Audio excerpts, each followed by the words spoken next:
Praise the Lord. కొంచెం sound పెట్టండి.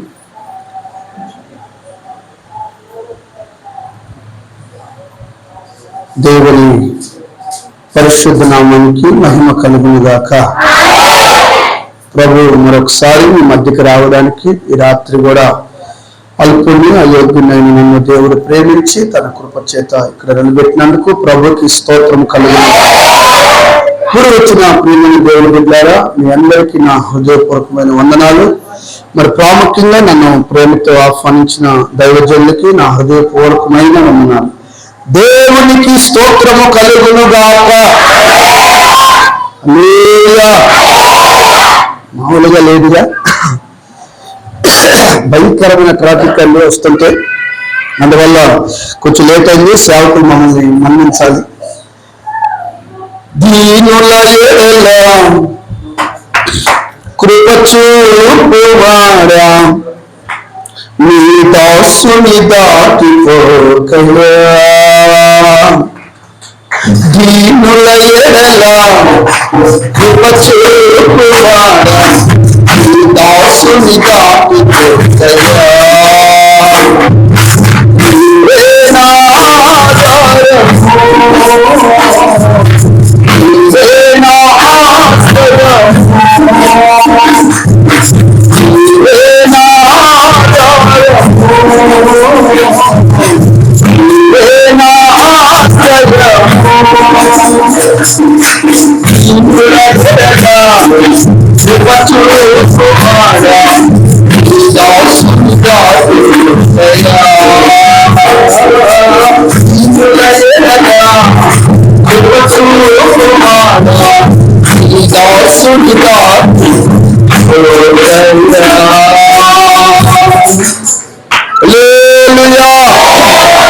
తలుపు చేయక దేవుని వాక్యంలోకి వెళ్దాం. చదువుగా విందాం. మొదటి రాజుల పుస్తకము 18వ అధ్యాయం 38వ వాక్య భాగమును చదువుగా విందాం.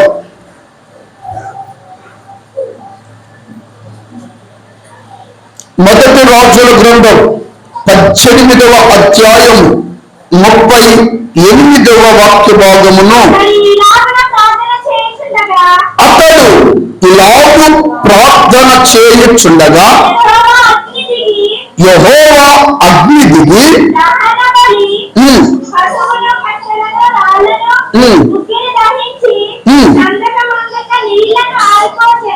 దేవునికి స్తోత్రము కలుగును గాక.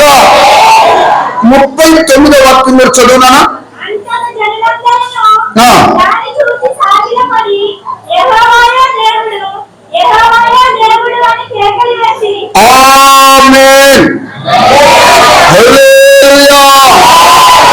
ఇంకా అటు ఇటు దిక్కులు చూడక కొంతమంది అప్పుడే నిద్రపోవడానికి సిద్ధంగా ఉన్నారు. నిద్రపోకూడదు. దేవుని సన్నిధిలో చాలా భయముతో, భక్తితో, వణుకుతో దేవుని వాక్యాన్ని మనం వినాలి. హల్లెలూయా. ఆ దేశములో, పరాయి దేశంలో యేసేపు ఎవ్వరు లేకపోయినా పరలోకమందున్న దేవుడు నన్ను చూస్తున్నాడని భయం కలిగి బ్రతికినందుకు ఆ దేశంలో కాలెత్తాలన్నా చేయెత్తాలన్నా యేసేపు సెలవు లేకుండా అక్కడేం జరగలేదు. Praise Lord. కనుక వాక్యం అనేది జీవము కలిగినది. వాక్యము మీ చరిత్ర మార్చగలిగినది. వాక్యము పరిస్థితులను మార్చగలిగినది. అంతటి గొప్ప వాక్యమైన దేవుని రాత్రి మీ ఎదురు వచ్చినప్పుడు మీరు లుడియా ఎలా శబ్ద కలిగి దేవుని వాక్యం ఉందో అలాగే మీరు విందురుగాక. ఈ బిడ్డ చదువుగా విన్నారు కదా. దైవజనుడైన ఏలియా మనకు కనబడుతున్నాడు. అతడు సాదాసీద వ్యక్తి కాదు, సామాన్యుడు కాదు. ఆయన రోషము కలిగిన గొప్ప దైవజనుడు. ఆయన యెజబెలు ఆహాబు కాలములో అషేరా దేవతలను ఆరాధన చేస్తూ దేవునిలో నుంచి మనస్సును చెరిపి వారి రాజ్యములో అన్య దేవతలకు ఆరాధన చేయిస్తూ జరుగుతున్న రోజులవి. అలాంటప్పుడు దైవజనుడైన ఏలియా దేవుని సమక్షమున నిలబడి, ప్రభువా ఈ ప్రజలందరూ త్రోవ తప్పిపోయారు నాయన, ఏం చేయమంటావు? అయితే ఆహాబుకి కబురు పెట్టు, వారికున్న ఆ దేవతలు ఏ దేవతలైతే వారు ఆరాధన చేస్తున్నారో వారిని వీరిని కల్పించి ఒక చోటకు పోగు చేసుకొని రండి, అక్కడ ఇరు కుటుంబాల వారు అక్కడ పాలు పొందుదాం. వారి దేవుడు నిజమైన దేవుడైతే ఆకాశం నుండి అగ్ని దించుతాడు, ఒకవేళ నేను ఆరాధన చేస్తున్న దేవుడైతే అక్కడ పరలోకం నుండి భూలోకానికి అగ్ని దించుతాడు. సవాలు విసిరాడు భక్తుడైన ఏలియా గారు. మీ అందరికి తెలిసిన చరిత్రే. మొత్తం మీద అందరూ అక్కడికి సమకూడడం జరిగింది. అయితే దైవజనుడైన ఏలియా ఇలాగూ ప్రార్థన చేయించు ఉండగా ఆకాశము నుండి అగ్ని దిగి ఆ కండకమును, ఆ బలమైన అభిషేకం అనగా అగ్ని దిగగా వాటన్నిటినీ ఆరిపోజేశారు.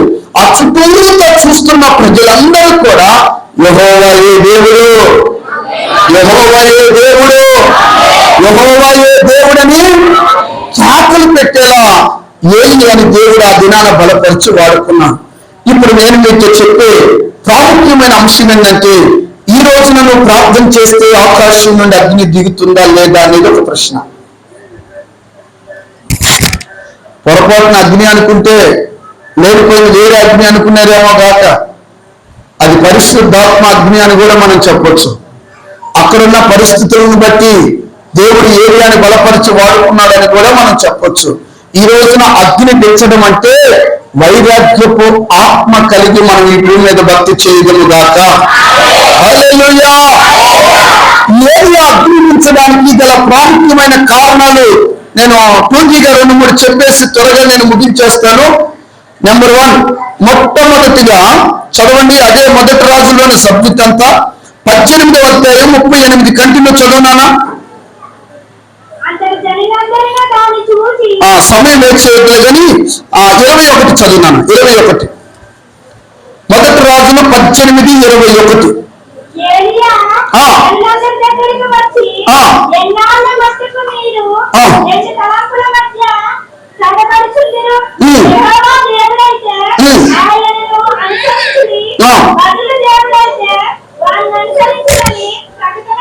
దేవునికి స్తోత్రము కలుగును గాక.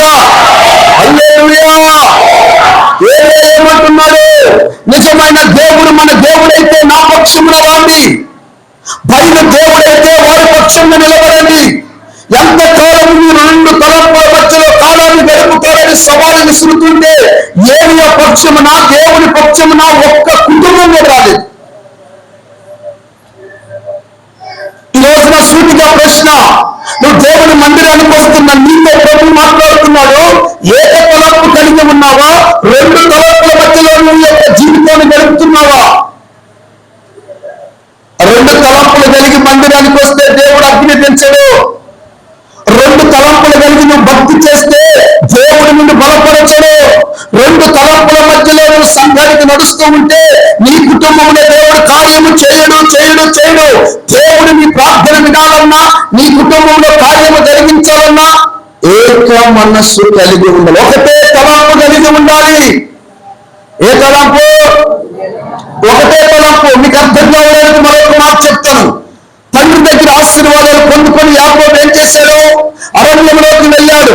చీకటి పడిన తర్వాత ఏం చేయాలో అర్థం కాక అటు ఇటు చూసి భయాందోళనమైన పరిస్థితుల్లో చాలా రాళ్ళు అక్కడ కనిపించాయి. అక్కడ ఒక రాయిని తీసుకొని తలగడగా పెట్టుకున్నాడు. నీ తల నీతోనే వస్తుందా, మరొకరితో వెళ్తుందా? చెప్పొచ్చు కదా అమ్మా. రాయిని తలగడగా చేసుకొని పడుకోగానే ఆ రాత్రి దేవుడు దర్శనమిచ్చాడు. అక్కడ ఎన్నో రాళ్ళు ఉన్నట్లుగా కనబడుతున్నాయి. ఈ భూలోకంలో 33,365 దేవుళ్ళు దేవతలు అనబడుతున్న వాళ్ళు ఉన్నారు. ఏ వానికి గొడిగేసినట్లుగా, ఏ పరిస్థితికి ఆ మనసు కలిగినట్టుగా ఒకవేళ నువ్వు బ్రతుకుతూ ఉంటే నీ బ్రతి జీరో. నువ్వు దేవుని రాకడికి ఎత్తబడలేవు. దేవుని ఆశీర్వాదం భూమి మీద నువ్వు అనుభవించలేవు. అందుకని ఏమి అంటాడు? నీ ప్రార్థన దేవుడు వినాలంటే, నీ కుటుంబంలో దేవుడు కార్యము చేయాలంటే ఏక మనస్సు కలిగి ఉండాలి. ఇప్పుడు ఎన్నో రాళ్ళు నీ అన్ని రాళ్ళు తీసుకున్నాడా? యాకోబు ఒకటే రాయి తీసుకున్నాడా? మన దేవుడు ఎవరు? ఒక ఒక్కడై ఉన్నాడు. హల్లెలూయా. ఆ ఒక్కడై ఉన్న దేవుని యందు నువ్వు ఏర్పడ్డాలో తెలుసా? నీ మనస్సు నిలపాలి. ఏం నిలపాలి? 2 తలాంపులు. కొంతమంది అన్యాచారాలు కావాలి, దేవుడు కావాలి, గుళ్ళు గుళ్ళే, పూజలు పూజలే, తిరుపతి గుండే, మందిరమే. ఇలాంటి ప్రార్థన దేవుడు వింటాడండి? చెప్పండి అండి, మీరు చెప్పండి. వినడు. నీ ప్రార్థన దేవుడు వినాలంటే ఒక్క దేవుని యందు మనస్సు నిలిపి భక్తి చేయదువుగాక. హల్లెలూయా. అందుకనే పౌలు అంటాడు ఫిలిప్పీ పత్రిక 2వ అధ్యాయము 2వ వాక్యంలో చివరిలో ఏం చదవండి?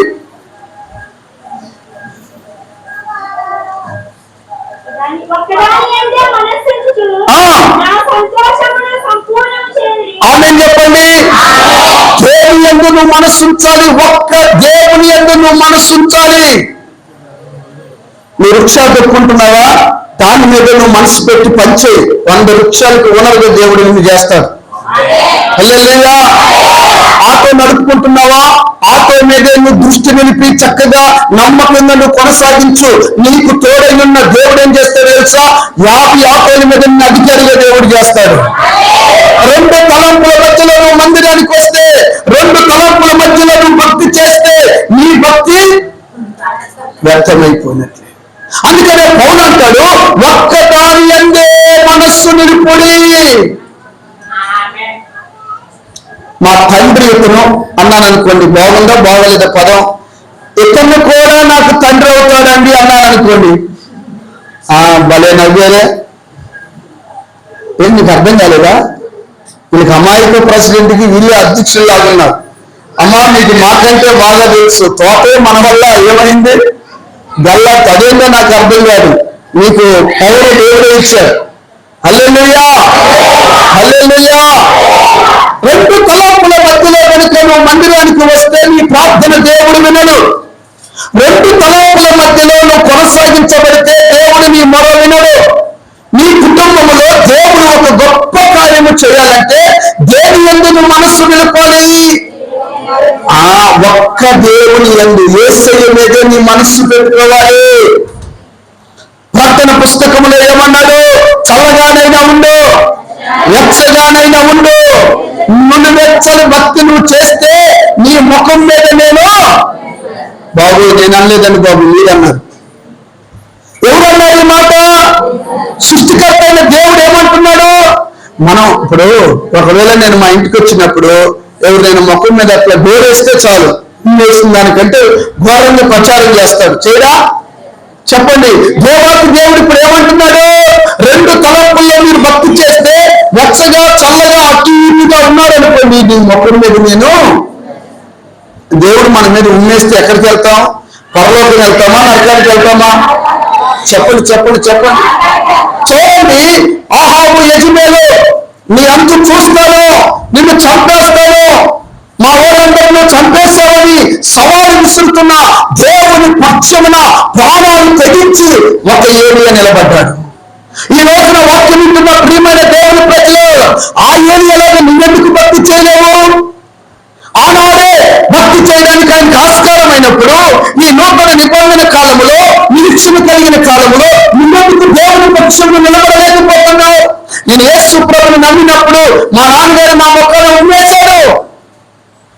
చక్కటి ఉద్యోగం విడిచిపెట్టేస్తున్నావు, నీ తమ్ముడేమో రోడ్లపై తిరుగుతున్నాడు, నీ చెల్లిని పట్టించుకోవట్లేదు, హైదరాబాద్ నేను ఉద్యోగం చేసుకోకుండా మందిరం అని తిరుగుతున్నావు. ఏంట్రా ఏమనుకుంటున్నావు? నీ కొండ సట్ట పేడ మొత్తం తీసుకుని మందిరంలో ఉండవు చీయదవా అని పలుమార్లు నన్ను తిట్టినా నేను పొందుకున్న అభిషేకము, నేను విన్న వర్తమానము, నేను కలిగిన దేవుణ్ణి గట్టిగా పట్టుకున్నాను. గట్టిగా పట్టుకొని విడిచిపెడతలేదు.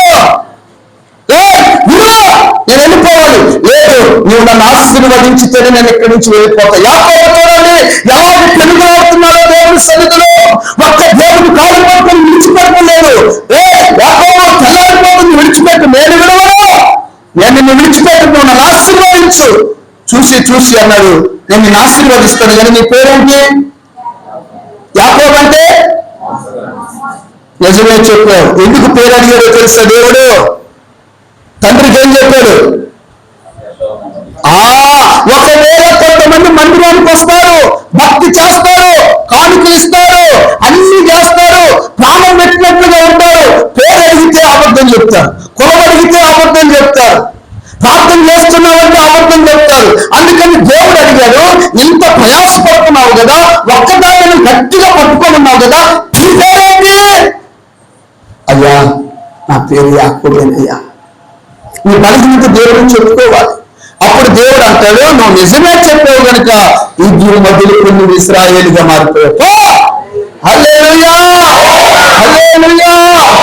ఇశ్రాయేలుగా మార్చిన దేవుడు ఈ రాత్రి నీతో మాట్లాడుతున్నాడు. నిన్ను కూడా అలాగే జీవించాలని దేవుడు కోరుకుంటున్నాడు. దేవుడికి స్తోత్రం కలుగునుగాక. అయితే వెచ్చగా ఉండకూడదు నీ భక్తి, మునివెచ్చగా ఉండకూడదు నీ భక్తి. అటు ఇటు రెండు పడవల మీద నువ్వు కాలు వేయకూడదు.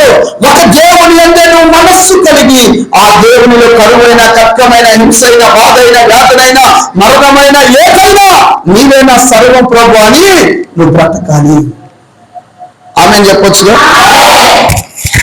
వచ్చిన మాట మీకు అర్థమయ్యేలా చెప్తా. ఆ తమ్ముడు ఉన్నాడు కదా, రేపు పేరేంటున్నానా, సురేష్కి ఇప్పుడు 50 సంవత్సరాలు. 20 సంవత్సరాలు ఎప్పుడు వివాహమైంది.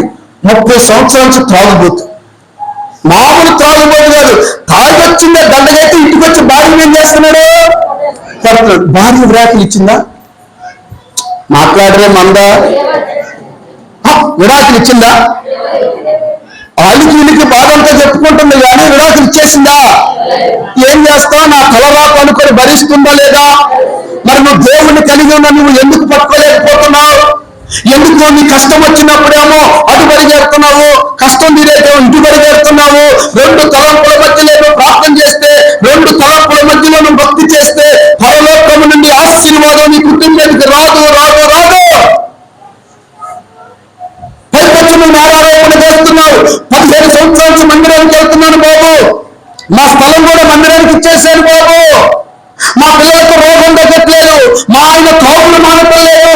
ఏంటి కారణం? నువ్వు పైకి భక్తిగా ఉన్నావు కానీ లోపలంతా 2 తలంపుల మధ్యలో జీవితం కొనసాగుతుంది. ఈ రాత్రి ప్రభు నీతో మాట్లాడుతున్నాడు. పాతవి గతించెను, ఇదిగో సమస్తము నూతనముగా చేయబోతున్నాను. ఒక్క దాని మీద నువ్వు మనసు నిలుపు. హల్లెలూయా, హల్లెలూయా. చదవండి మరొక మాట కూడా నేను చదివి 2వ వాక్యంలోకి వెళ్ళిపోతాను. మత్తయి సువార్తమానం 6వ అధ్యాయం 24వ వాక్య భాగమును చదువుగా విందాం.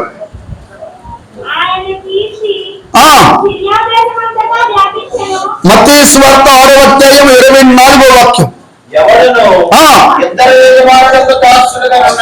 చాలు, నేనున్నానండి, ఉద్యోగం చేస్తున్నాను, ఇద్దరు యజమానుల దగ్గర ఒకటేసారి నేను ఉద్యోగం చేయగలనా? చెప్పరేంటి? చేయగలనా?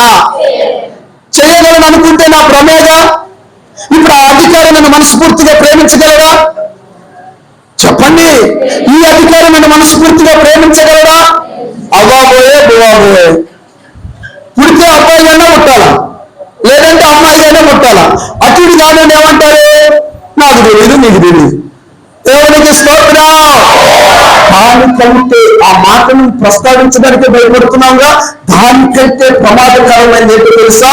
2 తలంపుల మధ్యలోని మందిరానికి రావడం ప్రమాదం, చాలా ప్రమాదం. ఉంటే లోకంలో ఉండే కాస్త సుఖమైన దొరుకుతుంది. మందిరానికి వస్తున్నావు, మోకాలు వేస్తున్నావు, ప్రార్థన చేస్తున్నావు, భక్తి చేస్తున్నావు, కానుకిస్తున్నావు, మొరపెడుతున్నావు, మరి ఇంటికి వెళ్ళంగానే యథావిధి వేస్ట్ కదా. దేవుడిని మొక్కన రేపు ఉమ్మేస్తారేమోగా. ఒకవేళ అలాంటి బ్రతుకు నేను కూడా బ్రతికితే నా మొక్కను ఉమ్మేస్తారేమో కదా. బీ కేర్ఫుల్, జాగ్రత్త అని ప్రభు మనందరినీ హెచ్చరిస్తున్నాడు. దేవునికి స్తోత్రము కలుగునుగాక. కనుక మనము 2 తలంపుల మధ్యలో ఉండకూడదు. ఏలియా ఏ తలంపు కలిగి ఉన్నాడు? ఏ దేవుని కలిగి ఉన్నాడు? ఆ దేవుని ఏం కలిగి ఉన్నాడు? వైరాగ్యము కలిగి, రోషము కలిగి ఉన్నాడు. అందుకే అతను మోకరించి ప్రార్థన చేస్తే ఆకాశము తరుణమని అగ్ని దిగింది భూమి మీదకి. హల్లెలూయా. ప్రజలు తీసే ఏమంటున్నారు? యెహోవాయే దేవుడు, యెహోవాయే దేవుడు. ఏ రోజైనా నువ్వు నమ్ముకున్న దేవుడిని నువ్వు కనపరిచావా? నాకు ఒక గొప్ప సేవకుడు అండి, ఒక గొప్ప సేవకుడు నాకు ఏం చెప్పాడు తెలుసా? వాక్యం ఇచ్చిన, నీకు ప్రార్థన ఇచ్చిన, పాట పాడినా నీ డబ్బా కొట్టుకోకు, వెలిమలు డబ్బా కొట్టుకో, మనుషుల్ని సాటిస్ఫాక్షన్ చేయాలని వారికి తగినట్లుగా భక్తి చేయకు. యేసయ్యని కనపరచు, పాటలో కనపరచు, వాక్యంలో కనపరచు. ఖచ్చితంగా దేవుడు ఒక దినాన్ని నీ తల పైకెత్తుతాడు. హల్లెలూయా. యేసయ్య గారు పెద్ద ప్రసంగికులు కాదండి. ప్రపంచమంతా ఎందుకు తిరిగాడు తెలుసా? యేసయ్యని పొగుడుతాడు, యేసయ్యని కనపరుస్తాడు. పాట పాడినా యేసయ్యకి స్తోత్రం అంటాడు, ప్రసంగం చెప్పినా ఆయన మహనీయుడు అంటాడు. ఆయనను కనపరచు వారిని నేను బైబిల్లో ఒక మాట చెప్పిన 2వ పాయింట్లోకి వెళ్తా. ఏది అనే ఒక యాజకుడు తెలుసా మీకు? ఏరియా కాదు, ఏది ఎక్కడుంటాడో మొదటి సమయంలో మనకు కనపడతాడు. 2వ అధ్యాయం 30వ వాక్యం అనుకుంటా. అక్కడ ఏమంటాడు తెలుసా? నన్ను కనపరచు వారిని నేను కనపరుస్తాను అన్నాడు. అయితే దేవుడు ఏమన్నాడు తెలుసా? ఏలియా నవచ్చుడ, ఏలియా, ఓ ఏలియా, ఈ దేశంలో ఇంతమంది భక్తులుంటే నేను నిన్ను కోరుకొని నీకు యాజకత్వానికి అప్పగించాను, మందిరంలో వచ్చే కానుకలు తినమన్నాను, వచ్చే మాంసాన్ని తీసుకోమన్నాను, సకల దీవెనలను నేను నీకు ఇచ్చాను. నువ్వేం చేసావో తెలుసా? నాకంటే ఎక్కువగా నీ పిల్లలు నీ బిడ్డ హాస్టల్ గమనించావు కనుక నీ ఇంటిలో ఏం జరుగుతుందో తెలుసా? ముసలోడు అనేవాడు ఉండడు, యవనస్తుడు అనేవాడు ఉండడు. ఒక ఇంటిలో ముసలోడు యవనస్తుడు లేకపోతే ఆ కుటుంబం ఎలా ఉంటుందండి? పనిహీమానులు అందరూ ఆ వీధిలో తిరుగుతూ ఉంటారు. అర్థమైందా మీకు? హల్లెలూయా. చూడండి, దేవుణ్ణి కనపరచకపోవటం శాపాన్ని మనం కొని తెచ్చుకున్నట్లే.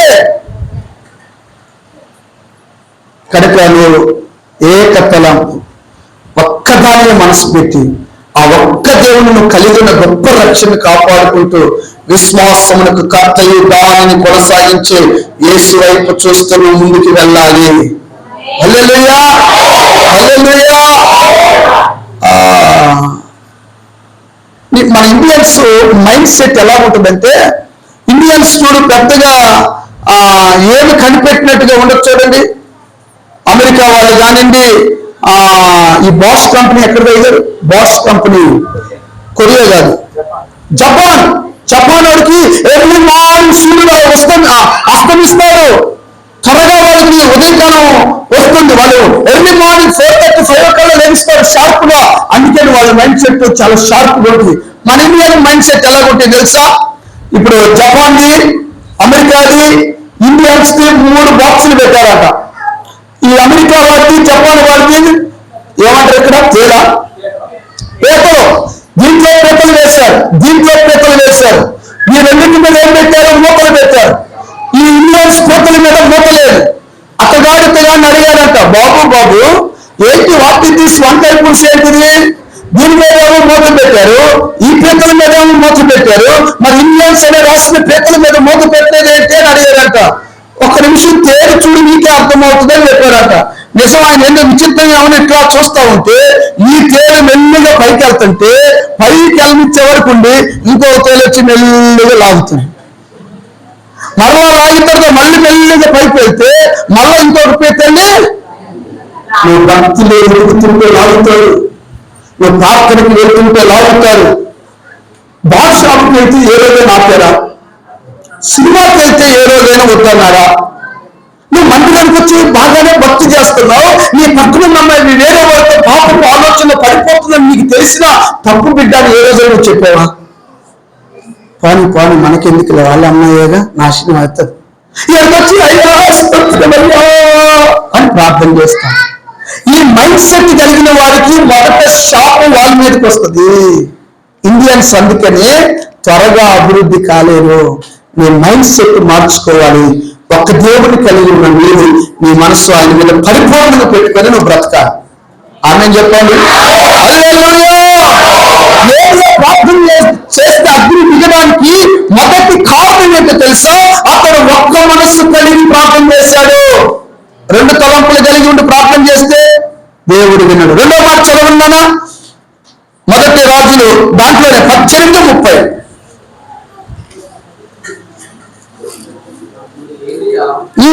నా దగ్గరకు రండి జనులందరితో చెప్పాలా జనులందరూ అతని దగ్గరికి వచ్చింది అతని కింద పడుకులో పడి ఉన్నాయి యెహోవా బలిపీఠమును బాగు చేసి యెహోవా వాక్కు ప్రత్యక్షమై నీ నామము ఇశ్రాయేలుకు వాగ్దానము పొందిన దేవునికి స్తోత్రము కలుగును గాక.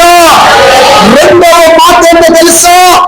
యెజబెలు ఆహాబు కాలములో బలిపీఠములు పడద్రోయబడ్డాయి. అమ్మా నా వైపు చూడండి, అమ్మా పెద్దమ్మ నా వైపు చూడాలి. పడద్రోయబడిన బలిపీఠములను లేవదీశారు. బలిపీఠం అంటే నీ హృదయం అనే బలిపీఠం. సమర్పణ కలిగిన బలిపీఠాలు ఇప్పుడు ఎన్నో పడిపోయాయి. తీర్మానం చేసుకున్న వాళ్ళు ఎంతో మంది లోకంలో కలిసిపోయారు. కొంతమందికి ఉన్న రోగం ఏంటంటే కొత్తగా ప్రభులోకి వచ్చినప్పుడు యేసు ప్రభు అంటే గొప్పవాడు లేదని ఆ పక్కింటి సోది చెప్పి ఆమెతో వాదన చేసుకుంటారు.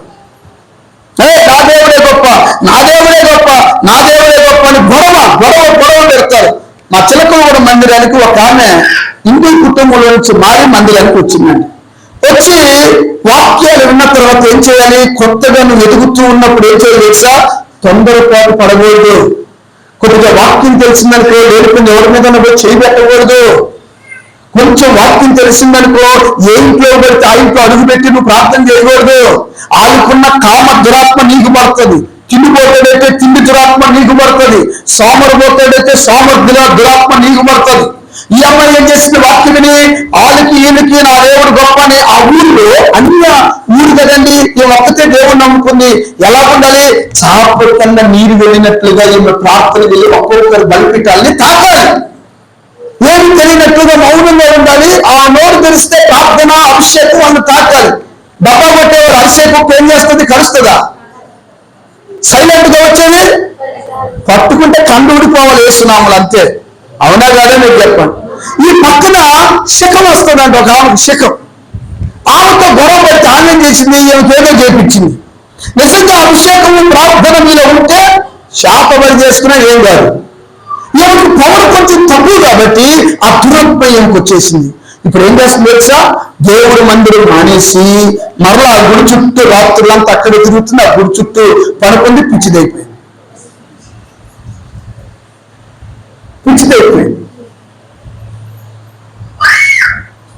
పడబోయబడిన బలిపీఠములను బాగు చేసుకోవాలని హెచ్చరిస్తున్నారు.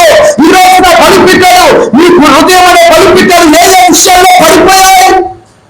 పాపంలో పడిపోయాయా? డబ్బు విషయంలో పడిపోయాయా? లోక ఆశ ఇచ్చల వలన మీరు ప్రవేశించడం వల్ల పడిపోయావా? నీ హృదయం అనే బలిపీఠం ఎక్కడ పడిపోయింది? పడద్రోయబడ్డాయి. సమర్పణ కలిగిన బలిపీఠాలు పడద్రోయబడ్డాయి. అభిషేకించబడిన బలిపీఠాలు పడద్రోయబడ్డాయి. ఎక్కడ పడిపోయావని రాత్రి ప్రభువుని అడుగుతున్నాడు. ఏం చేశాడో తెలుసా? పడిపోయిన బలిపీఠములను నిలబెట్టాడు. హల్లెలూయా, హల్లెలూయా. పడిపోయిన నీవు ప్రభువా తెలుసో తెలియకో తప్పు చేశాను, మరలా అభిషేకం నాకు కావాలి, మరలా నాకు ఆ కృప కావాలి, మరలా నాకు ఆ ప్రార్థన కావాలి అని నువ్వు దేవుని సన్నిధిలో ప్రార్థన చేస్తే పోగొట్టుకున్న అభిషేకం, పోగొట్టుకున్న ప్రార్థన నీ తల మీద కిరీటముగా దేవుడు అనుగ్రహించును గాక. హల్లెలూయా, హల్లెలూయా. ఇందాక చెప్పాను కదా, ఓపెన్ ఈ ఇశ్రాయేలు ప్రజలు ఫిలిష్తీయులతో యుద్ధం జరుగుతున్నప్పుడు నిబంధన మందసాన్ని తీసుకొని రాలేదు. ఈ నిబంధన మందసాన్ని ఓపెన్ ఫినెహాసు లేదు. అప్పటికి యుద్ధం జరుగుతూ ఉంది. ఇంచుమించు 4,000 మంది ఇశ్రాయేలు ప్రజలు చనిపోయారు. అప్పుడు వారిలో ఒక పెద్ద మనిషి గుర్తుపెట్టి అన్నాడు, ఒరే మనం ఓడిపోతున్నామురా, అయితే మనతో దేవుని మందసము లేదురా, షిలోహులో ఉన్న మందసాన్ని తీసుకురామంటే ఓపెన్ ఫినెహాసు తీసుకొని వచ్చారు. ఈ ఓపెన్ ఫినెహాసు మందసాన్ని తీసుకొని ఎప్పుడైతే వచ్చారో ఇప్పుడు జయం కలగాల, అపజయం కలగాల? దేవుని సన్నిధి ఉంటే జయం కలగాల, అపజయం కలగాల? విచిత్రం చెప్పనా, 4,000 మంది అప్పుడు చనిపోయారు కదా. నిబంధన మందస్సు వచ్చాక 40,000 మంది చనిపోయారు. కారణం ఏంటి? ఈ నిబంధన మందస్సాన్ని మోసేవారు సరైన వారు కాదు. నువ్వు మందిరానికి వస్తున్నావు, ప్రార్థన చేస్తున్నావు, ఎక్కడో పడిపోయావు, నీలో ఉన్న పౌరు ఎప్పుడో వెళ్ళిపోయింది. ప్రభు అంటున్నాడు, పడిపోయిన నీవు పశ్చాత్తాపడి ఈ రోజు నువ్వు లేవగలిగితే మరలా పోగొట్టుకున్న మహిమ నీ మీదకి వచ్చును గాక. హల్లెలూయా, హల్లెలూయా. మొదటి రాజులు చదువున ఒకసారి కీర్తన ఫస్ట్ కీర్తన 36:12. ఎందుకో బలిపీఠములు పడిపోయాయి. ఎక్కడ పడి ఉన్నారు? అక్కడ పడి ఉన్నారు. అమ్మా, నీ గుండెల్లో పాపం ఉంటే, నీ గుండెలు పాపం అంటే ఏమనుకుంటున్నారు మీరు చెప్పండి? పాపం ఉంటే ఆటోమేటిక్ గా మనం పడిపోతామని వాక్యం చెప్తుంది. దేంతో పడిపోయామో నీకు తెలుసుగా, నేను చెప్పేదేముంది? ఇప్పుడు పాపం అంటే ఏంటి చెప్పండి, మీరు చెప్పండి, మీకు తెలిసింది చెప్పండి. ఈ బిడ్డ పాపం చేసిందని నేను అంటున్నా. ఈ బిడ్డ అడుగు, ఆమెను అడుగు, నేనేం పాపం చేశానని అంటుంది. పాపం అంటే ఏంటి తెలుసా? ప్రార్థన చేయకపోవట పాపం అని సమీరుడు చెప్పాడు. మందిరానికి క్రమంగా రాకపోవడం పాపం, కాని మాట మాట్లాడడం పాపం, వారి మీద అబద్ధ సాక్ష్యం చెప్పడం పాపం, విషపు చూపు చూడడం పాపం. పాపం అంటే ఏదో వ్యభిచారం ఒక్కటే కాదు, అది దాన్ని దేవుడు క్షమించేస్తాడు. తెలుసో తెలియకో వయసు ఉరవడిలో చేశాడు ప్రభు అంటే క్షమించేస్తాడు. అసలు దానికంటే ప్రమాదకరమైన తెలుసో పాపం చేయకపోవడం. దానికంటే ప్రమాదం తెలుసో నీ తోటి వారితో విషపు చూపు చూడడం, కక్షలు కోపాలు పెట్టుకోవడం, లోపల కూడా పెట్టుకొని పైకి మరోలో నటించడం. ఇది ఇలాంటి వ్యక్తులను దేవుడు క్షమించడం. యేసయ్య ఏమన్నాడు? వేశ్యనైనా క్షమిస్తాను కానీ వేషధారణ చేస్తే నేను క్షమించను. ఈ మాట మనకి ఎక్కడ నెరవేర్పు జరిగింది? రాహాబులో కనబడిందిగా. భయంకరమైన వేశ్య ఎప్పుడైతే సేవకులు అడుగు పెట్టారో చరిత్ర మారిపోయింది యేసు నామములో. హల్లెలూయా. అలాంటి వేశ్య గర్భంలో నుంచి సృష్టికర్త అయిన యేసు ప్రభుల వారు ఆమె గోత్రం నుంచి పుట్టారంటే ఎంత ఆశ్చర్యం అండి. నువ్వు ఒప్పుకుంటే క్షమించే దేవుడి రాత్రి నీతో మాట్లాడుతున్నాడు. ఏ విషయంలో నువ్వు పడిపోయావో ప్రభువును కనికరించి పడిపోయిన లేవనెత్తమని నువ్వు అడగగలిగితే మహిమతో నా దేవుడు నిన్ను నింపబోతున్నాడు. హల్లెలూయా. మరి నువ్వు దేంట్లో పడిపోయావు? కొందరు పాపము చేసి అక్కడ పడి ఉన్నారు. ఒక మంచి సాక్ష్యం కలిగిన ఒక ఆయన వెళ్ళకూడని స్థలానికి వెళ్ళాడు. ఇప్పుడు ఈ మందిరానికి వస్తున్నావు కదా, పక్కన మందిరంతో మనకెందుకు? ఈ సేవకుడిని కలిగి ఉన్నావు కదా, వేరే సేవకుడితో నీకెందుకు? దురద చెవులు అండి చాలా మందికి, దురద చెవులు. అటు ఇటు తిరిగేది ఎవడు తెలుసా? ఎక్కడి నుంచి వచ్చావో సాతాను అడిగితే ఏమన్నాడు? అటే ఇటు తిరిగితే ఎక్కడికి కూడా వచ్చా, ఆ కొంపకి ఈ కొంపకి తిరిగేది ఎవడో తెలుసా? దురాత్మ పట్టినోడు. ఏం పట్టినోళ్ళమ్మా? మరి ఇప్పుడు మనలో దురాత్మ ఉందా, పరిశుద్ధాత్మ ఉందా? అబ్బా, ఏం చక్కగా చెప్పారు తల్లి. హల్లెలూయా. ఆ ఒక్క మనసు మనలో ఉండేది కాక. ఇప్పుడు నేనేం చెప్పలేదు, ఏం చెప్పేది?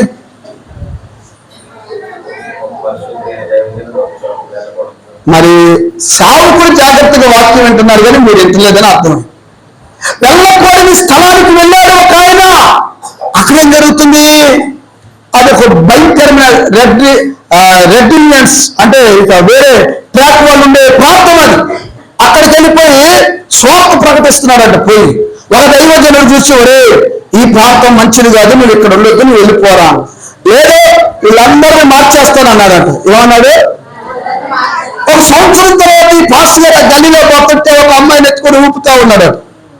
అరే ఎవరు ఈ అమ్మాయి అంటే? నాకే పుట్టిన పాస్టర్ గారు, అమ్మాయి చూడండి అన్నాడు. అరే ఇదేంటే ఇక్కడ ఎందుకున్నావు అంటే, ఏం చేస్తాం, ఇలాంటి వాళ్ళకి లైఫ్ ఇవ్వాలని ఇక్కడ ఉండిపోయి చేసుకున్నాం.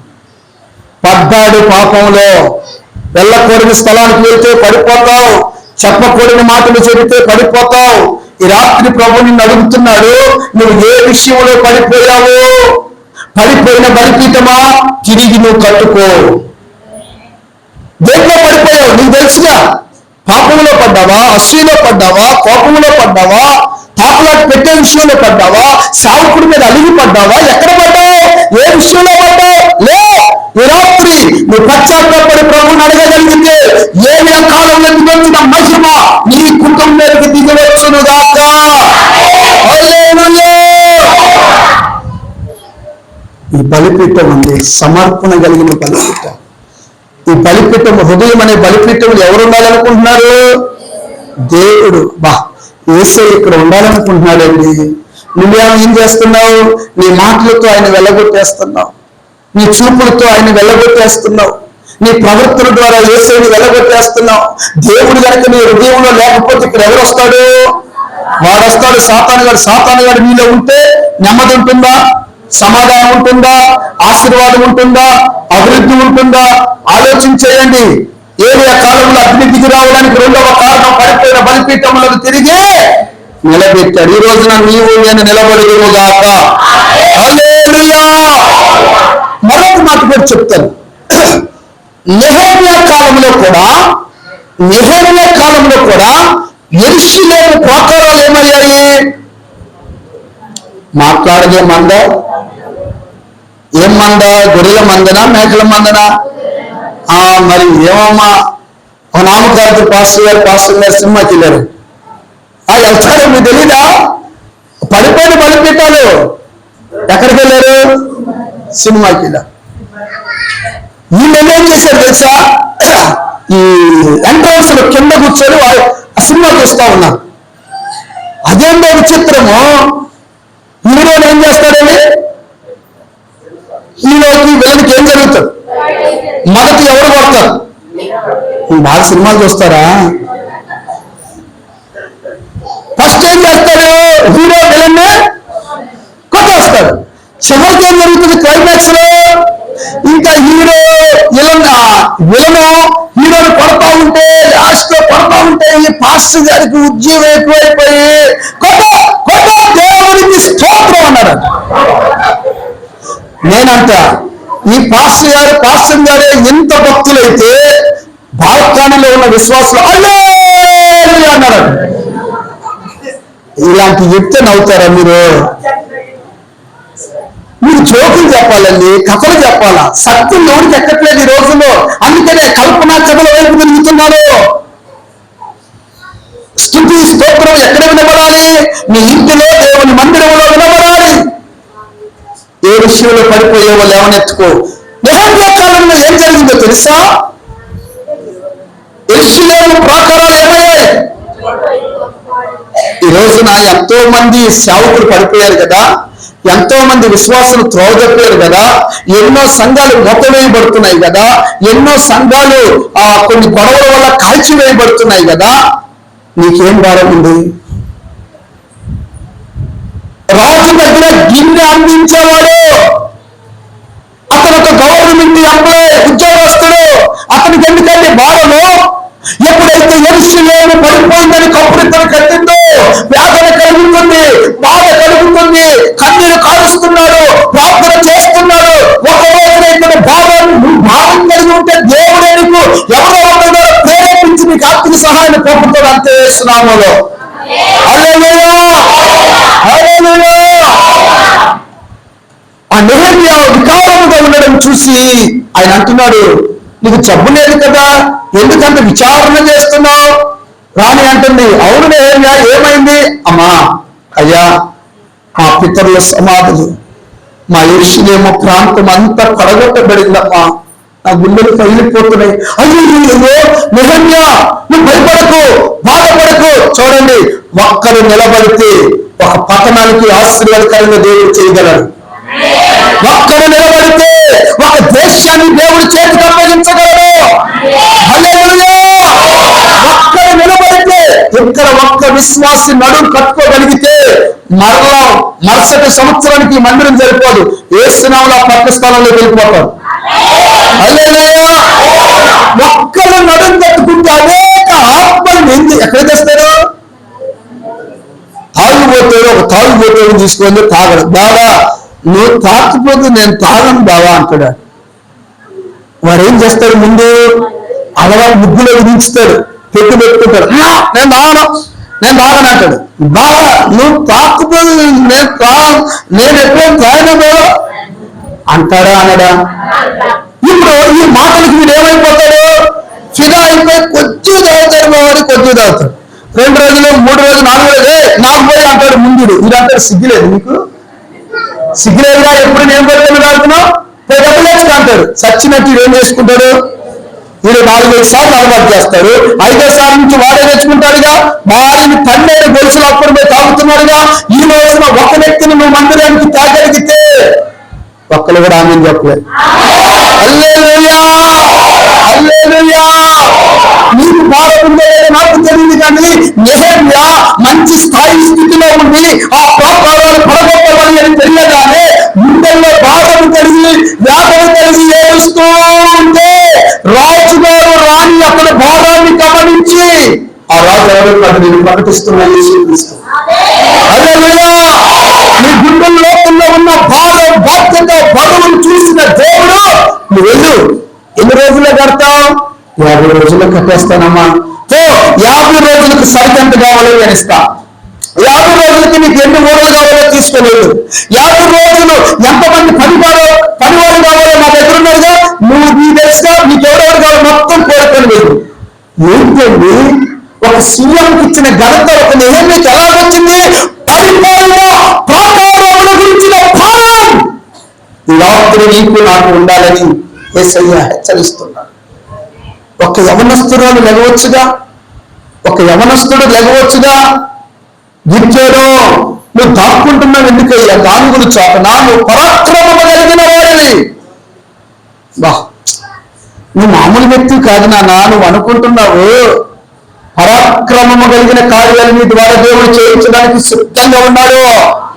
అయితే నీ బలిపీఠాన్ని నువ్వేం చేయాలంటే పరిపూర్ణ నువ్వు లేచి కట్టుకోవాలి. హల్లెలూయా. 50 రోజుల్లో మందిరం కట్టారండి నెహెమ్యా. అందుకనే మా దగ్గర ఒక 50 రోజులు పెద్ద మందిరం కట్టి ముగించారు. 50 రోజులు ఆ బైబిల్ ఆధారాన్ని చూసి. ఇంకా వేరే విషయాలు మనకు అనవసరం. మన బలిపీఠాలు ఏం చేసుకోవాలి? మనం కట్టుకోవాలి వద్దా? ఇటు విని ఒక ఆయన అన్నాడు 2 చెవులు ఎందుకంటే ఇటు వినాలి పాస్టర్ చెప్పి ఇటు వదలాలన్నా. అలా ఉంటే రేపు నీ కుటుంబాన్ని కూడా నీ శ్రమ ఇటు వెళ్తాడు, పేపర్ ఇటు తిప్పి కింద పెడతాడు. అక్కడే ఆ పేపర్నే 2 పక్కలు ఉంటుంది కదా, ఇటు వెళ్తాడు ఇటు పెడతాడు. వెనక మాలు వచ్చిన వాళ్ళందరూ పైకి వస్తాయి. అంతేగా? అలా ఉండకూడదు. దేవునికి స్తోత్రం కలుగునుగాక. అమ్మో పరిగెడుతుంది నా టైం. 3వ వాక్యాన్ని చదువునాను. మొదటిది ఏంటి? అగ్ని దిగి రావాలంటే నీ బలిపీఠం మీదకి, నీ హృదయం మీదకి, నీ ఇంటి మీదకి దేవుని కార్యము, దేవుని ఆశీర్వాదం రావాలంటే ఏం చేయాలి? మొదట ఎన్ని తలంపులు? ఏక తలంపు. ఒకటే తలంపు కలిగి ఉంటే అగ్ని దిగుతుంది. రెండోది పడిపోయిన నువ్వు లేచి నిలబడాలి. యెషయా ప్రవచన ఇంటికి వెళ్ళి చదువుకోండి. 66:2 ఉంటుంది తెలుసా? ఎవడు దీనుడై విరిగి నలిగిన హృదయం గలవాడై వణుకుచు నా మాట విన్నాడు వాడి దృష్టి నిలిపాడన్నాడు. ఈ వాక్యం విన్న తర్వాత నువ్వు వణుకుతూ కనుక సరి చేసుకోగలిగితే నీ మీద అగ్ని దిగి వచ్చినగాక. 3వ మాట 32వ వాక్యం దాంట్లోని అమ్మా 18:32.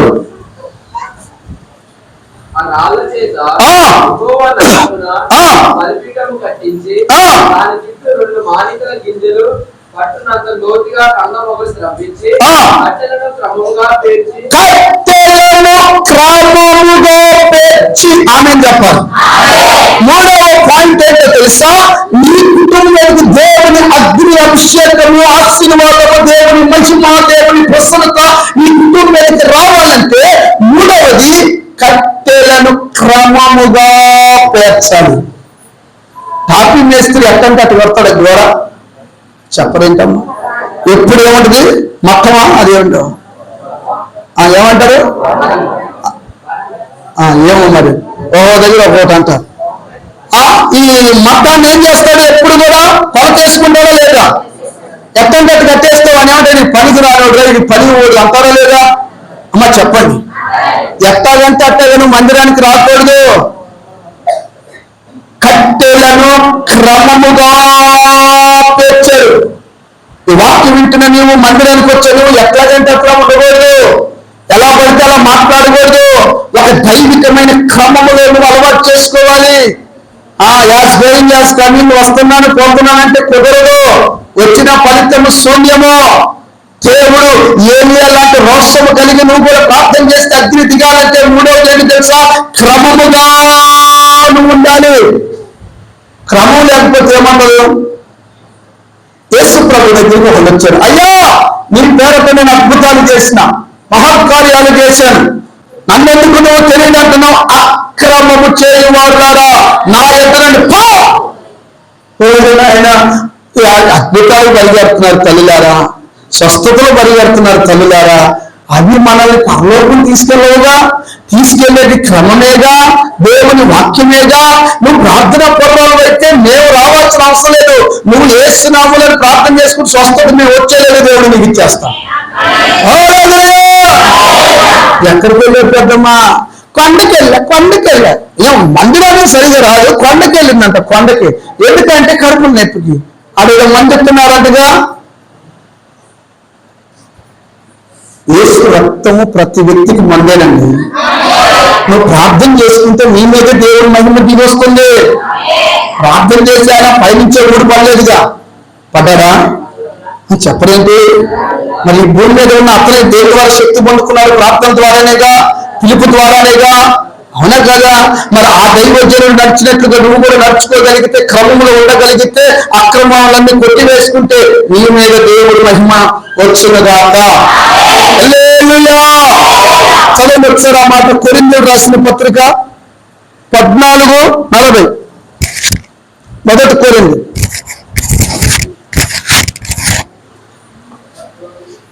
కాబట్టి నా సహోదరులారా, ప్రవచించుట ఆసక్తిగా అపేక్షించుడి, భాషలతో మాట్లాడుట ఆటంకపరచుకుడి గాని సమస్తమును మర్యాదగాను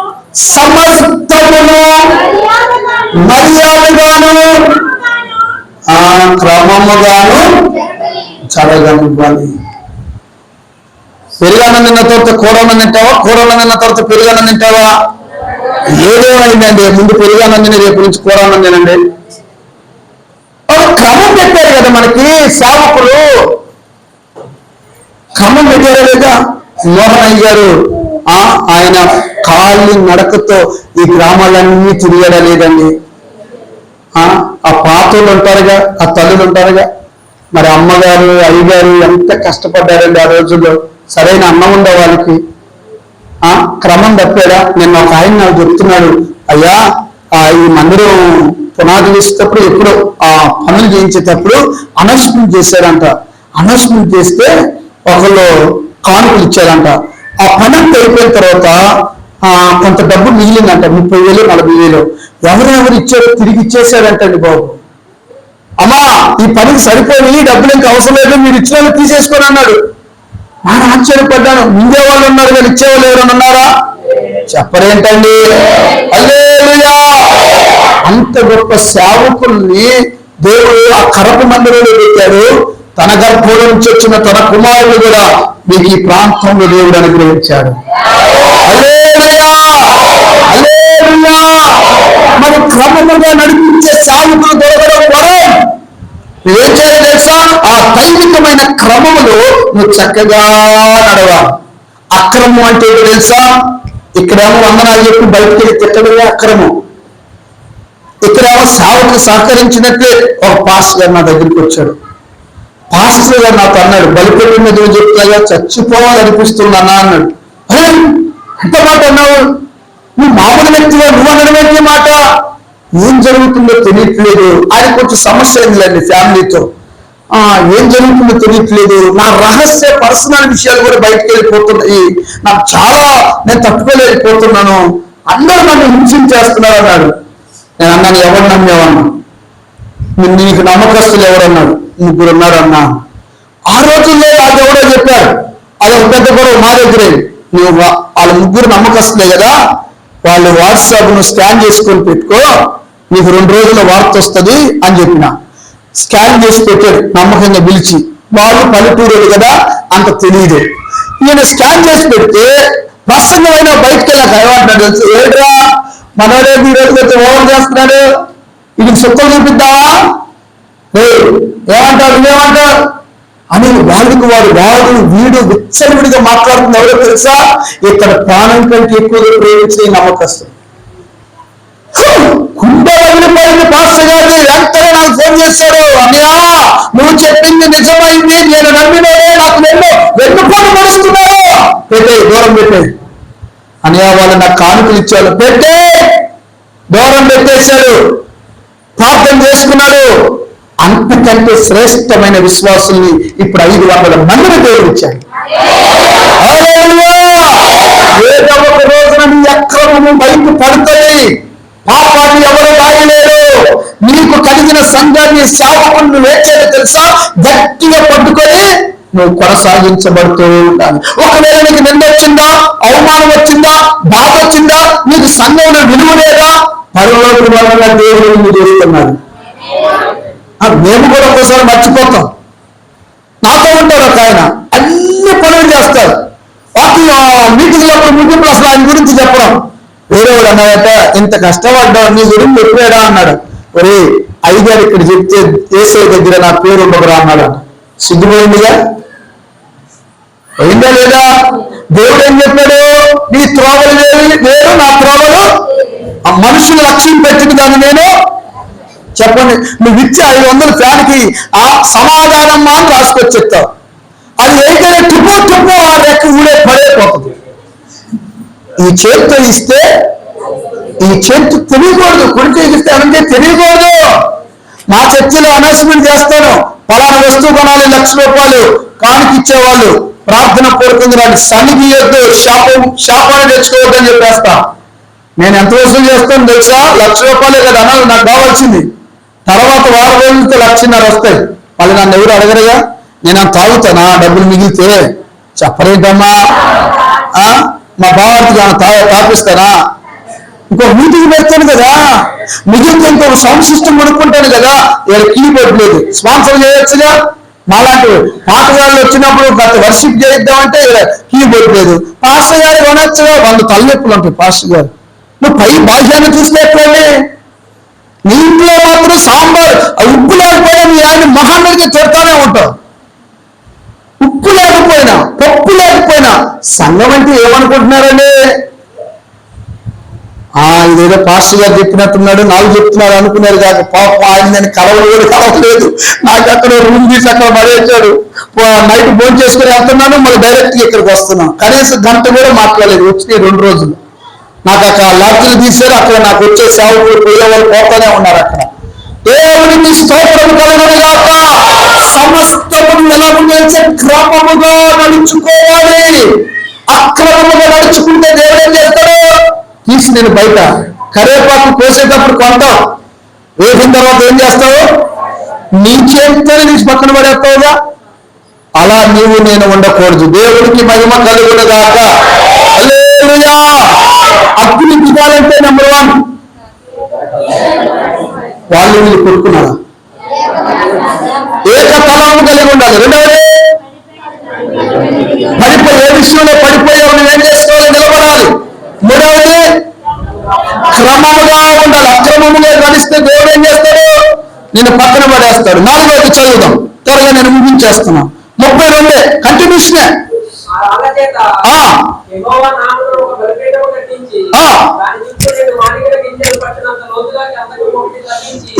లోతుగా కందకము త్రొంగించి ఆనందపడే. ఇప్పుడు అగ్ని దిగాలంటే నీ మీదికి 4వ పాయింట్ ఏంటో తెలుసా? లోతుగా తవ్వాలి. అమ్మా అప్పటి నుంచి పాటే పడతావా? ప్రార్థన చేయవా? అప్పటి నుంచి వాక్యం వింటున్నావా? కనీసం నలుగురు సువార్త చెప్పవా? లోతుగా వెళ్ళాలి. భక్తిలో కొంచెం లోతుగా వెళ్ళాలి. ఇంకా ప్రార్థనయ్యా నాకు ఆత్రమయ్యా అదే ప్రార్థన. అంత లోతుగా వెళ్ళవా?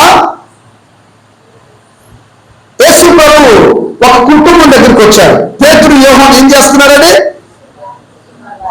చేపలు పడతా ఉన్నాను. రాత్రంతా ప్రయాసపడ్డారు. ఒక్కడన్నా మిగిలిందా? ఒక చేపల్లో పడిందా? మీరు చెప్పండి. నేనంట నీ రాత్రి అన్నప్పుడు గుర్తుపెట్టుకోవాలి.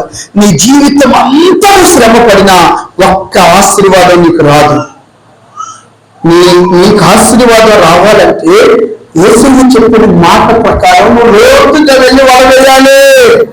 నేను అడుగుతాను, ఇప్పుడు పేతురు యోహాను పామరులు కదా, చాలరులు కదా, ఎక్కడ వల వేస్తే చేపలు పడితే వాళ్ళకి తెలుసా తెలియదా? అది చెప్పలేంటి. అయినా నైట్ వలలేస్తారా పగలేస్తారా? రాత్రి అంతా వీళ్ళకి చేపలు పడ్డాయా? మీరు చెప్పలేంటి. నిస్సహాయత స్థితిలో ఏం చేశారు? వల కడుక్కొని వెళ్ళిపోయే సమయంలో యేసు ప్రభు అక్కడికి వచ్చాడు. నువ్వు ఏ బాధలో ఉన్నావో మనుషులు రారు, దేవుడు నీ దగ్గరికి వస్తాడు. హల్లెలూయా. అది వాక్య రీతిగా రావచ్చు, ఆత్మ ప్రేరేపణతో చెప్పొచ్చు, నిరుగు పొరుగు వారితో మాట్లాడచ్చు. దేవుడు దీని ద్వారా మాట్లాడతాడు. ఏంటి? గరిటి ద్వారా మాట్లాడతాడు. నువ్వు బండలు ఎక్కుతున్నప్పుడు కాలు జారి మెట్టి ద్వారా మాట్లాడతాడు. బాబు ఏంటయ్యా, ఒక చేప కూడా పడలేదు సార్, రాత్రంతా ప్రయాసపడ్డామండి, ఇంకా మేము ఇంటికి వెళ్ళిపోతున్నామండి, అందరూ ఈరోజు ఫస్ట్ పడుకోవాలి, బాగుంటా లోతుగా వెళ్ళి వలయమన్నాడు. ఏమన్నాడు? అప్పుడు వాళ్ళు ఏమనాలి? అయ్యా మాకు అన్నీ తెలుసు, మేము మహాజ్ఞానులము, ఎక్కడ వల వేస్తే చేపలు పడతాయో మాకు బాగా తెలుసు, మేము రాత్రంతా ప్రయాసపడ్డాము, మాకు ఏమీ దొరకలేదు అన్నాను. అయినను నీ మాట చొప్పున మేము వల వేస్తాం. ఆమె చెప్పండి. ఎవరి మాట వినాలి? మీరు నడిపించే సేవకుల మాట మనం వినాలి. ఒక క్రమంలోకి వచ్చిన తర్వాత క్రమానికి మనం అప్పగించుకోవాలి. అప్పగించుకుని వేస్తే 180 సంవత్సరాలకు రానైందా లేదా? చెప్పరేంటి? నువ్వు రాణి అవుతావా లేకపోతే ఆపోజిట్ ఏంటి వస్తీ అవుతావా? చెప్పరేంటి? రాణి అవ్వాలంటే నీ భక్తి కొంచెం లోతుగా వెళ్ళాలి. ఆ లోతుగా వెళ్ళారు, వలేసారు, లాగుతుంటే ఏమీ లేవు. లాగుతూ ఉండగానే గట్టిగా తగిలింది. తగ్గుతా ఉండగానే లాగుతున్నారు, ఇంకొంచెం ఇక గట్టిగా లాగుతున్నారు. చేపలు కనపడుతున్నాయి, కళ్ళల్లో ఆనందం, హృదయంలో సంతోషం.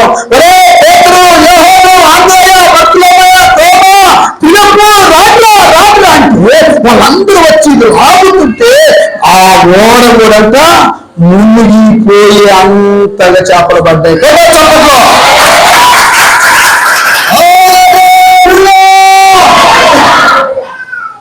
నాలుగోది ఏంటి? కొంచెం లోతుగా, అంటే ఆత్మీయ జీవితంలో పై భక్తి సరిపోదు, పై ప్రార్థన సరిపోదు, పై విశ్వాసం సరిపోదు. కొంచెం లోతుగా అంటే లోపలికి కోడ వేయాలి. అంటే నువ్వు కొంచెం ముందుకి మా చెల్లి ఇంత యవ్వన వయసులో దేవుని నమ్ముకుంది. చిన్న వయసులో ఆ అమ్మాయి ఫస్ట్ దేవుని నమ్ముకుంది. అసలు చాలా సిగ్గానికి, ఎవరితో మాట్లాడదు. ఒక కొత్త డ్రెస్ వేసుకోమంటే వేసుకోదు. 2 సార్లు కొట్టాను, వేసుకునేది కాదు. ఆమె ప్రార్థన అండి అందరూ మారిపోయారు ఈ రోజున. మొదట చూసేవా, యవన రక్తములు దేవుళ్ళకి వస్తే వాళ్ళు చేసే ఆ ప్రార్థన అగ్ని దిగులుగాక. హల్లెలూయా. బిడ్డలారా, జీవితాన్ని జాగ్రత్తగా పరిశుద్ధతను కాపాడుకుంటూ నువ్వు భక్తి కొంచెం లోతుగా, ఎవరేమన్నా మీ అమ్మే అన్ని, మీ నానే అన్ని, మీ బంధువులే అన్ని, ఆ సైతాన్ని పట్టిందే నీకు దేవుడు అన్ని అన్న వాళ్ళందరికీ రేపు నువ్వు ఆదరణకర్త కాబోతున్నావు. నన్ను ఒక ఎప్పుడు మందిరంతో చుట్టేవాడు, అనుకోకుండా ఆక్సిజన్ చనిపోయాడు. చనిపోయిన తర్వాత వాళ్ళ భార్య నాకు ఫోన్ చేసింది. కామనేని హాస్పిటల్ ఎల్బీ నగర్ లో మెయిన్ సౌరస్తూ ఉంటుంది. ఫోన్ చేసి ఏడుస్తుంటే నేను వెళ్ళి ఆ బాడీని బయటికి తీసి చూసి ప్రార్థన చేసి మనం చేయాల్సింది సమర్పించి పంపించాం. వాడు అనుకున్నాడా? చెప్పరేంటి? మరి దేవుడు అలా చేస్తాడు. ఎప్పుడో నీ జీవితంలో సమృద్ధమైన ఆశీర్వాదం లోతుగా నువ్వు నడిచినప్పుడు, హల్లెలూయా, కొంచెం నీ భక్తిని కొంచెం లోతుగా వెళ్ళినప్పుడు నా దేవుడు వచ్చే మొదలు మిమ్మల్ని ఆశీర్వదించిన గాక. చదువు మరొక మాట కూడా చదివినానా?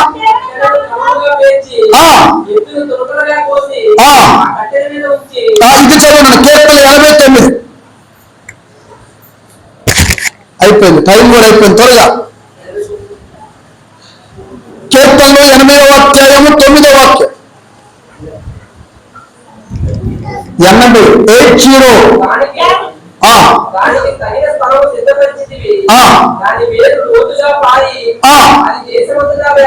ఆమె చెప్పండి. నువ్వు నీ భక్తిని కాస్త లోతుగా వెళ్ళావు. నాటేమనుకో, ఇప్పుడు చెట్టు ఉంది కదా, నువ్వు పైన నాటేమనుకో ఏమైపోతుంది? ఎండిపోతుందిగా. లోతు తీసి బాగా దాన్ని నాటేమనుకోండి, వేరేం చేస్తుంది?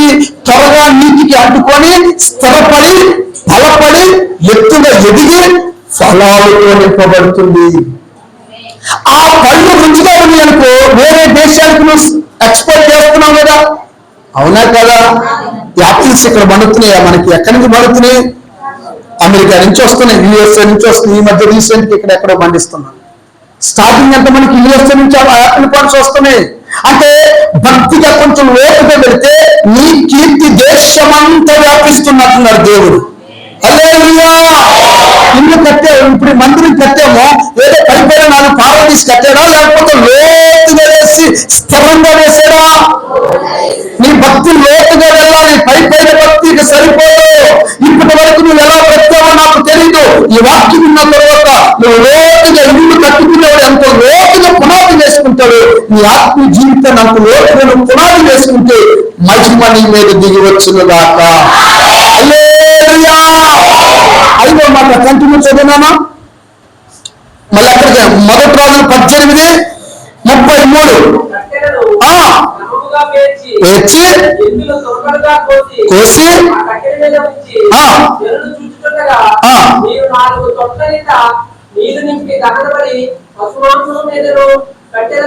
ఆ తొట్టెలో ఏమి నింపమన్నాడు? నీళ్లు. ఏ నీళ్లు? అనగా దేవుని అభిషేకము.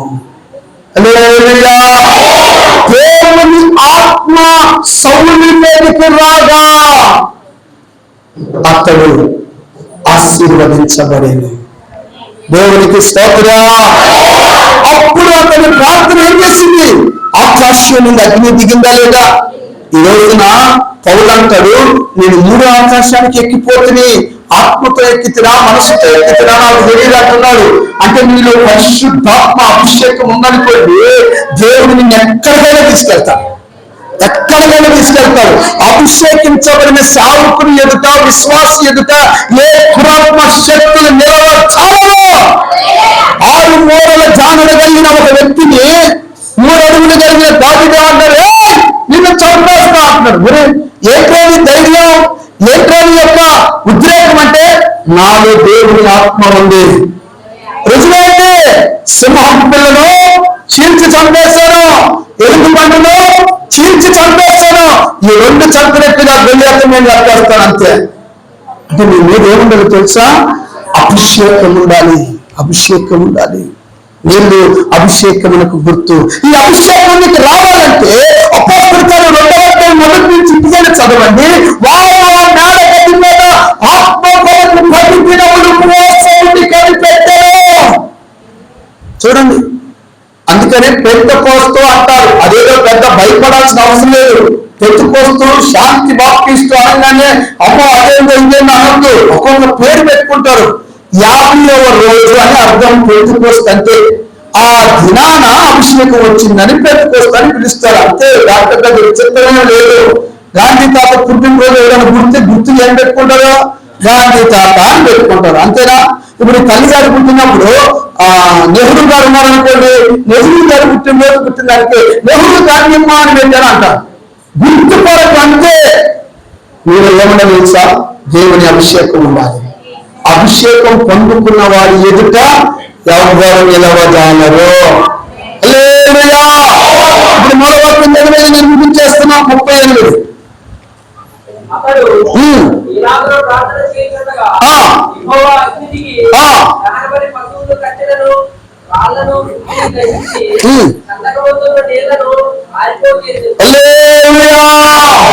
చూసావా? ఆకాశం నుండి అగ్ని దిగగా నీ దేవుడైతే అగ్ని దిగాలి. నేను ఆరాధన చేసే నిజమైన దేవుడైతే అగ్ని దిగాలి అన్నాడు. ఎవరు ప్రార్థన చేస్తే అగ్ని దిగింది, ఏదో ప్రార్థన చేయక అగ్ని దిగింది. బైరా బైరా బైరా బైరా బైరాని మొత్తుకున్నారు, అగ్ని దిగిందా?